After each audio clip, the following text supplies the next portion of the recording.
Tranche de couple, Les histoires et le monde vitaminé de Guillaume et Max, saison 3.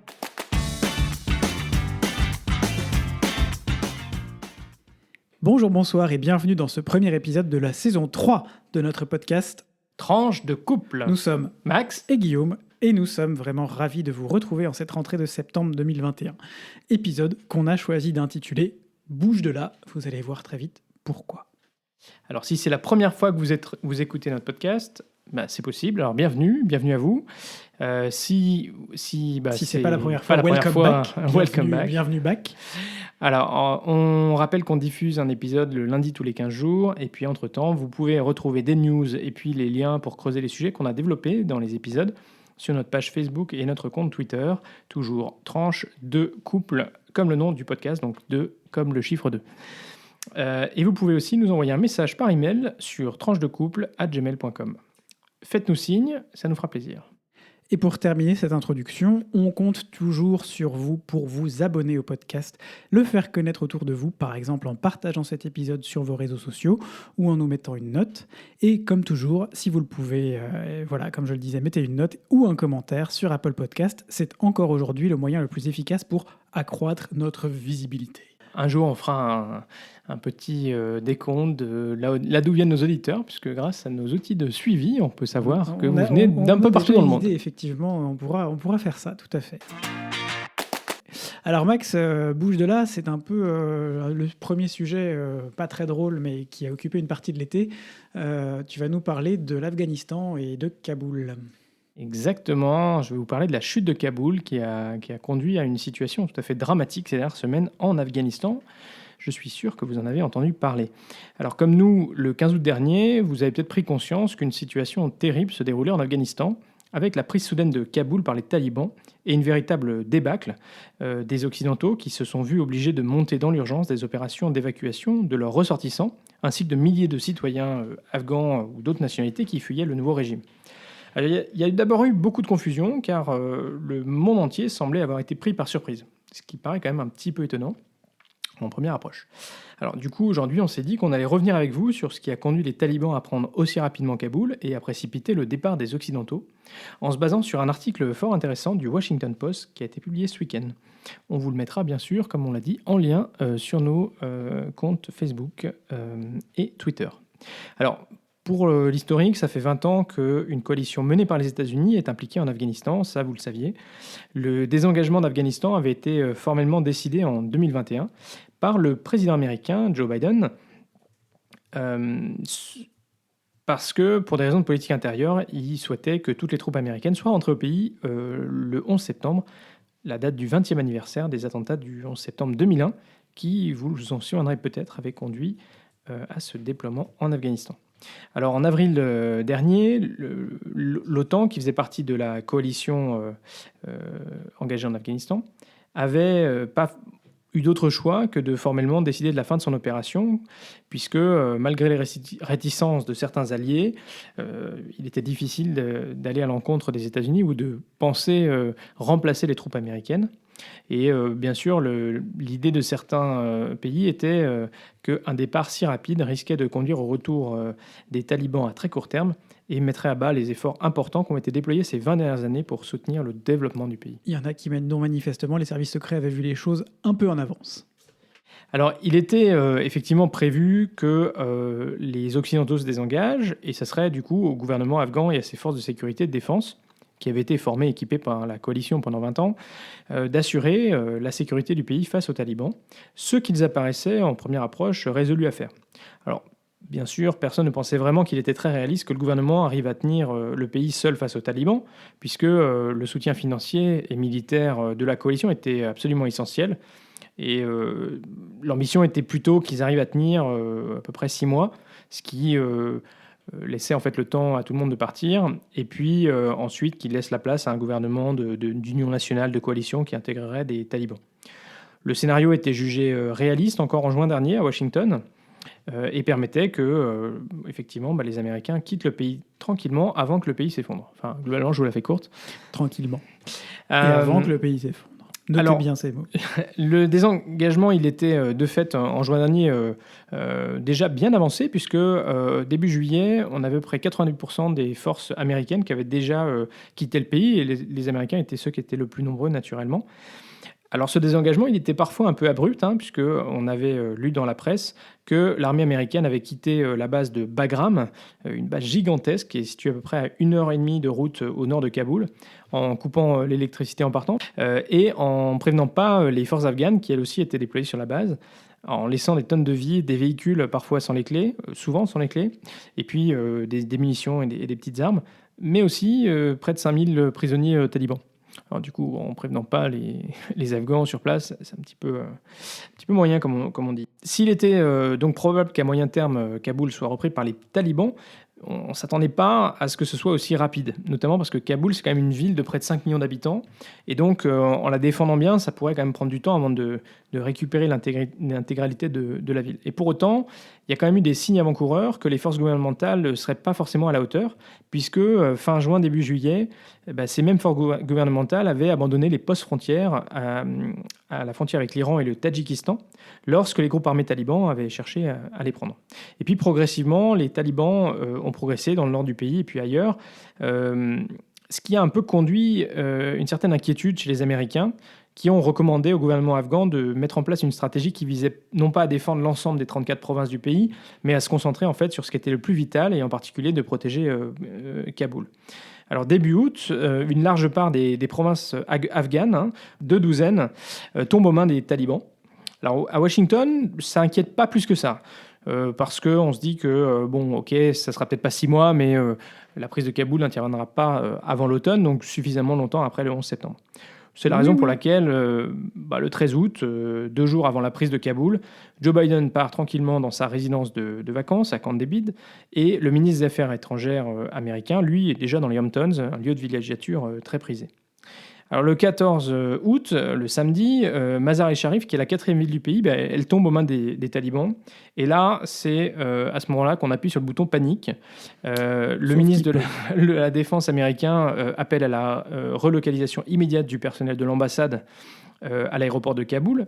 Alors il faut bien voir que comme ils avaient quand même l'objectif de quitter le pays au 11 septembre, l'ambassade était déjà en mode de destruction de tous les documents sensibles.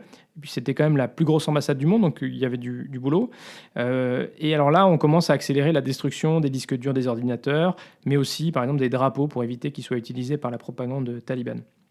Le samedi soir, les États-Unis conviennent avec le président afghan qu'il va falloir trouver un deal avec les talibans pour qu'ils restent en dehors des murs de Kaboul, en contrepartie de la mise en place d'un gouvernement de transition. Cet accord est trouvé avec les leaders politiques talibans à Doha par les forces américaines. Et le dimanche 15 août au matin, à Kaboul, on apprend que dans la nuit, la ville de Jalalabad, qui est la 5e ville du pays, est elle aussi tombée. Et là, on commence un peu à paniquer. Pour autant, toujours aussi aucune consigne de renforcer les points de contrôle aux abords de Kaboul. La désorganisation du gouvernement afghan est totale. Sur la base de fausses rumeurs disant que les talibans seraient déjà en train de fouiller le palais présidentiel à sa recherche, le président afghan ainsi que plusieurs hauts responsables du gouvernement fuient le pays en toute hâte. Ce départ n'a pas été annoncé à personne, a surpris tout le monde, et il laisse la ville et le pays sans gouvernement. Et finalement, ça déboussole même les négociateurs américains et talibans à Doha, puisque les talibans disent aux Américains qu'au vu de la situation, soit l'armée américaine sécurise Kaboul, soit les États-Unis autorisent les talibans à le faire. Et comme Biden avait dit clairement qu'il fallait retirer toutes les troupes d'Afghanistan, position qui n'avait pas changé malgré la chute du gouvernement, les Américains confirment que eux, leur seule mission, c'est d'évacuer les citoyens américains, les alliés afghans et les autres qui sont à risque. Et donc, il y a un accord qui est trouvé où les talibans disent aux Américains qu'ils peuvent faire usage de l'aéroport jusqu'au 31 août. D'où la date du 31 août que vous avez entendu dans la presse.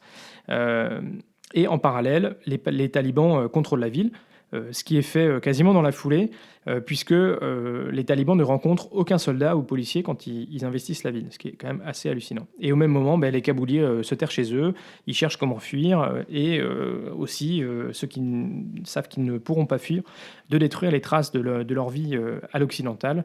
Et on a notamment vu ces reportages où des jeunes femmes qui étaient dans l'équipe de football d'Afghanistan détruisaient les photos et leurs maillots pour éviter tout risque.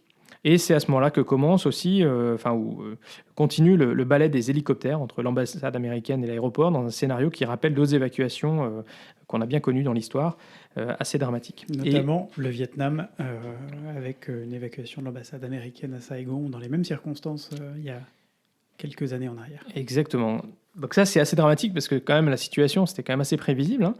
Et une image, naturellement, qui ternira la présidence Biden, hein, parce que c'est quand même la manière dont ça s'est déroulé, compliqué. La suite, vous la connaissez, des Européens et autres alliés des Américains qui se retrouvent désemparés dans une situation qu'ils ne maîtrisent pas, un drame humanitaire pour évacuer un maximum de personnes avant l'échéance du 31 août, et puis vendredi dernier, deux attentats qui ont provoqué la mort de 85 personnes, dont 13 soldats américains, juste à côté de l'aéroport, et des gens très jeunes, hein, puisque les soldats américains, ils avaient entre 20 et 30 ans. Voilà, on pourrait encore parler des heures sur les évacuations et les conséquences de cette situation. Mais on va s'arrêter là. On s'était dit que ça vous donnerait une idée un peu plus claire du déroulé des événements dans les semaines et heures qui ont conduit à la chute de Kaboul. Et puis, voilà, je suis sûr que le sujet reviendra dans l'agenda parce que ça reste très compliqué, y compris sur comment est-ce qu'on gère l'exode massif des réfugiés, à la fois ceux qui ont été emmenés et puis ceux qui vont arriver illégalement et tenter de rejoindre l'Europe notamment. Voilà, Guillaume. Merci Max. Et sans transition, enfin avec quand même une petite transition par rapport au sujet actuel, moi je voudrais vous parler de Zakia Khoudadadi et de Hossein Rassouli. Qui sont ces deux personnes? Ce sont en fait deux athlètes qui devraient participer aux Jeux paralympiques de Tokyo. Mais problème, ce sont les deux seuls représentants, respectivement en taekwondo et en athlétisme, de leur pays. Et leur pays, c'est l'Afghanistan. Alors qu'ils devaient rejoindre Tokyo, Kaboul est tombé aux mains des talibans, comme Max vient de nous l'expliquer. Et ces deux athlètes ont lancé un appel à l'aide sur les réseaux sociaux pour trouver une solution pour pouvoir sortir du pays et participer aux JO malgré tout. Alors il y a eu beaucoup d'incertitudes là autour. Ils ont d'abord été réputés être partis avec une cinquantaine d'autres athlètes à bord d'un vol pour l'Australie. Et puis hier, on a appris qu'en réalité, ils étaient partis, ils avaient été exfiltrés vers la France et ils se sont entraînés et reposés cette semaine à l'INSEP à Paris et ont finalement pu rejoindre hier 28 août Tokyo où, a priori, ils devraient prendre part à leurs compétitions respectives.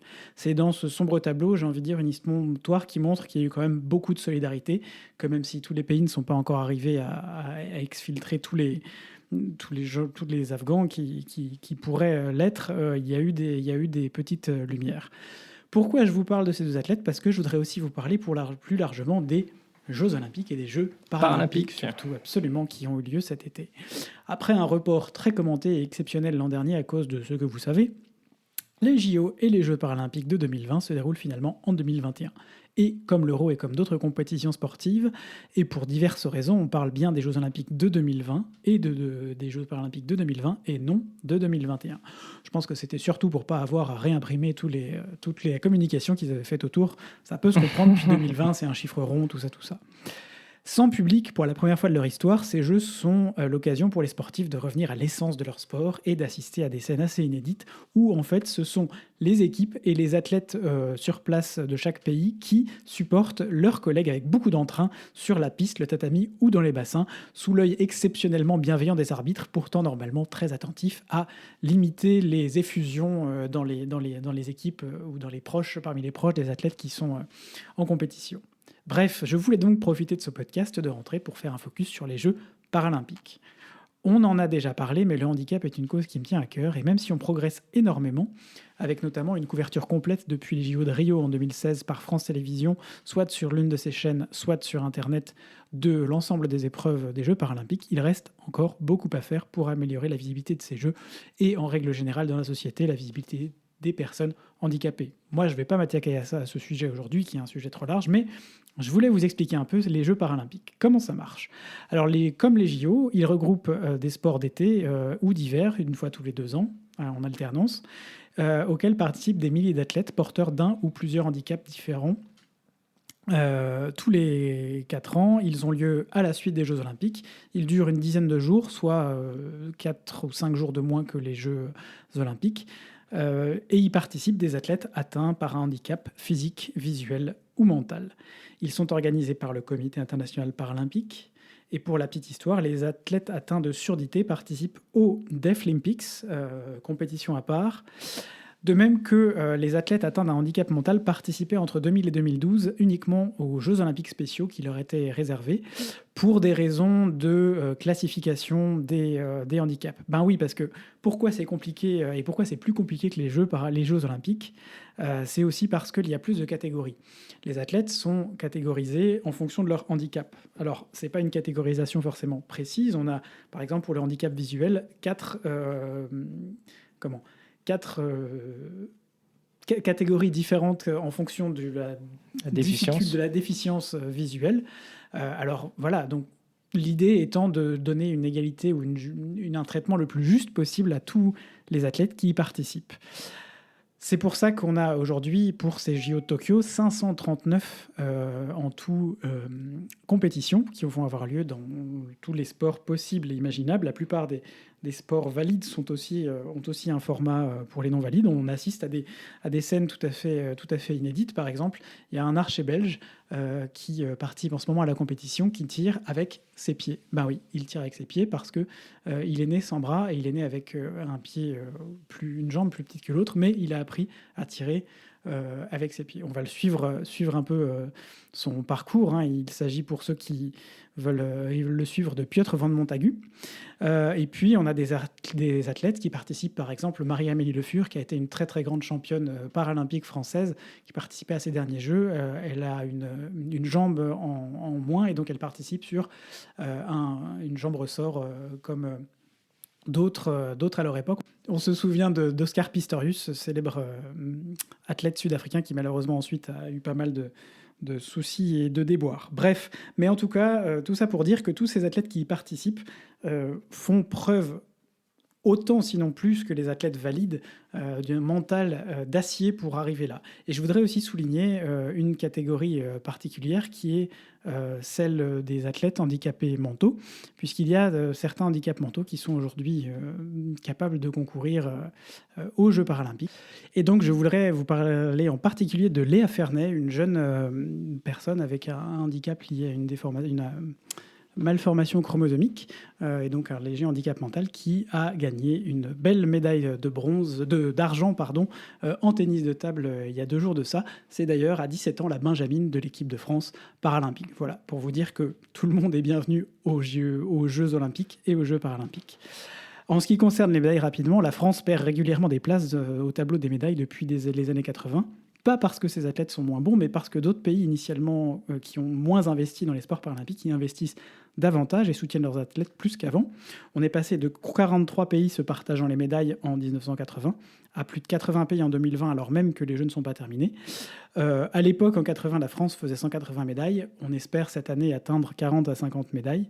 On notera qu'à mi-course, par exemple, l'Azerbaïdjan et ses 9 médailles d'or pointent au classement officiel à la 9e place, alors même que la France, qui compte 26 médailles, mais seulement 3 titres olympiques, est pour l'instant 3 titres paralympiques, n'est pour l'instant qu'à la 15e place. Et enfin, pour terminer, une histoire un petit peu autre, et puis pour nous projeter dans l'avenir, les prochains Jeux olympiques et Jeux paralympiques d'été auront lieu à Paris en 2024, et pour la première fois dans leur histoire, leur logo sera le même. Je ne parle pas évidemment du logo des comités olympiques et paralympiques, mais bien du logo des Jeux, qui pour Paris 2024 seront le même. Je ne sais pas si vous vous le souvenez, mais on vous le mettra sur nos réseaux sociaux. C'est ce logo un peu stylisé d'une dame un peu à l'ancienne, avec une coiffure année folle. C'est un joli logo, mais c'est une façon de rapprocher les compétitions et les compétiteurs qui y prendront part et de diminuer les différences entre eux. Et pas que seulement le logo, mais aussi les médailles seront les mêmes, alors que ça, c'était pas le cas. Jusqu'ici, il y avait des médailles différentes. Absolument, tout à fait. Et voilà. Merci beaucoup, Guillaume, pour ce point d'actu sur les Jeux olympiques et les Jeux paralympiques. Mais on espère que les Jeux paralympiques auront autant de suivi et autant d'attention que les Jeux olympiques ont pu les avoir, parce que c'est toujours très important quand on est sportif de pouvoir savoir qu'on est soutenu. Et c'est important de ne pas se dire que c'est une compétition au rabais, mais c'est vraiment c'est la du même sport, compétition que les autres, avec des catégories différentes. Exactement. Voilà, on espère que ces 2 sujets d'actu vous auront intéressé et vous auront donné des informations que vous n'aviez pas. Et on va tout de suite filer sur le point Belgitude. Tout à fait, le point belgitude du jour, parce que nous, on est rentré en Belgique depuis quelques semaines maintenant, et alors j'ai appris que désormais, le jardin de mon voisin, c'est un peu, ou sa terrasse, c'est un peu mon jardin. Eh oui. Eh oui, une loi promulguée pendant l'été sur la propriété privée change un peu en effet ce côté privé du fameux terrasse ou de cette terrasse ou de ce jardin. Si vous habitez en Belgique, en effet, à partir du 1er septembre, il sera possible de pénétrer dans la propriété du voisin ou de la voisine brièvement. Brièvement quand même. Hein. Voilà, pour récupérer une balle, une flèche, un volant ou un lapin, un chat, un cochon, bref, quelque chose qui s'y serait égaré. C'est évidemment le mot brièvement qui est le plus important ici. On n'y pénètre que si on n'a pas d'autre choix, pas pour organiser une rave party, et puis on en sort le plus vite possible, parce qu'après tout, il faut quand même garder un minimum de bonnes relations avec son voisin, donc bouge de là une fois que tu as fini. Tu veux dire que je peux pas aller me baigner dans la piscine quand j'ai envie, quoi? Non, c'est ça. Enfin, tu peux essayer. Ok, merci Guillaume pour ce point rapide belgitude. Et on passe à la deuxième rubrique de ce podcast, vous le savez, ou vous le découvrez, c'est la rubrique Vie de couple. Alors pour cette rubrique Vie de couple, on va commencer par nos vacances, parce que c'est le premier épisode après les vacances. Et donc, on fait un bref récap, Guillaume ? Alors très vite, un petit récap. On a passé 10 jours en Italie. On a fait un petit voyage en train. On a vu 4 très belles villes. Milan, pour une première pour tous les deux. Florence, qui n'était pas une première pour moi, mais une première pour Max. Bologne, qui est l'endroit où j'avais vécu pendant 6 mois, il y a fort longtemps en arrière.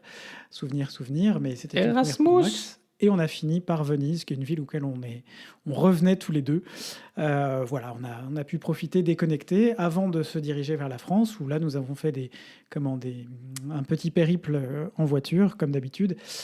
Pour visiter la famille. Pour visiter la famille et les amis. On a fait un peu un récap du JT de TF1, les petites routes de France, des kilomètres et des kilomètres de petites routes. Mais on a pu voir nos familles respectives, et ça, c'était chouette. De l'Aveyron jusqu'à l'Isère, en passant par le Var et le fin fond du Rhône et du Pilat. Voilà, exactement. Et puis, on a pu manger, bouger, donc profiter des bonnes petites choses qui vont avec ces régions-là. Ramener aussi, on en a ramené pas mal. On ramenait quelques-unes, la voiture était pleine, même si on a connu pire. Non, il y avait de la place, on était large, on aurait pu faire un gros drive en revenant, tiens. Ah tiens, on a eu une petite histoire avec un drive en revenant, on va peut-être pas revenir là-dessus. Voilà, on espère que du coup vous avez aussi pu profiter des vacances. Alors c'est vrai que nous on a eu de la chance parce que en fait au mois de juillet il faisait pas très beau, comme vous le savez, pour ceux qui étaient en France, et nous on était en Italie à ce moment-là, ou dans le sud de la France. Là, le seul endroit où il faisait beau en fait.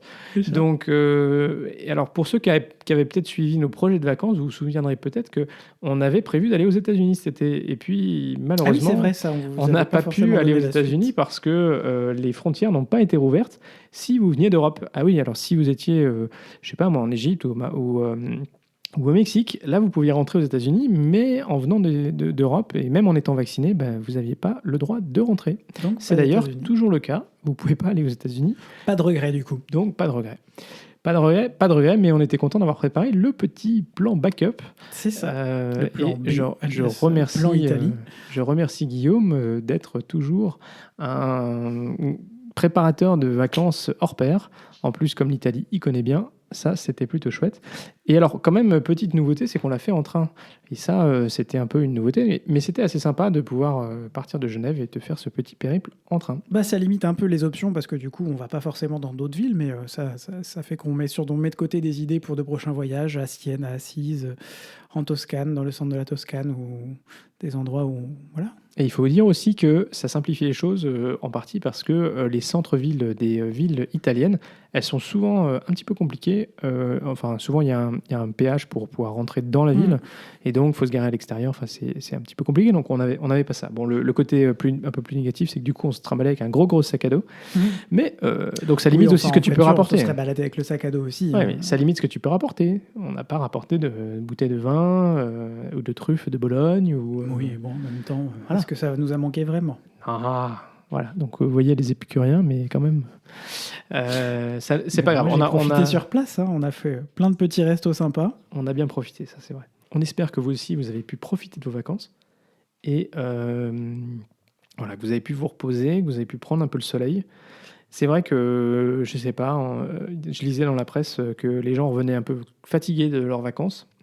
Bah, c'est vrai qu'après une année et demie un petit peu compliquée, voilà, c'était peut-être plus difficile de se reposer complètement, je sais pas. Ouais, et puis non, et c'est des vacances qui ressemblaient beaucoup aux vacances d'avant, en fait.